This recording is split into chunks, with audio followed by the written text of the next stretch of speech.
Nature Valley Granola Protein Cranberry Almond. There's 10 grams of protein per half a cup serving. Let's look at these. I'm almost done eating them. I like them. They taste good. They're kind of small pieces.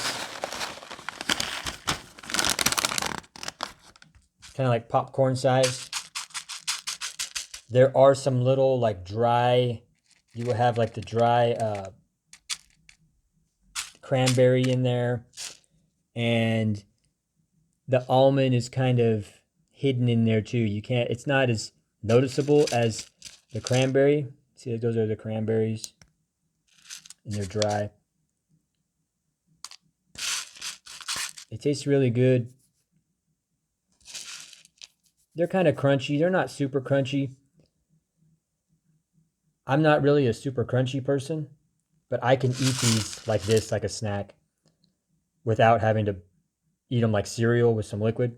So they're crunchy, but they're not too crunchy for me. They taste really good though. I like them. I hope you do too. And I hope you have yourself a great day.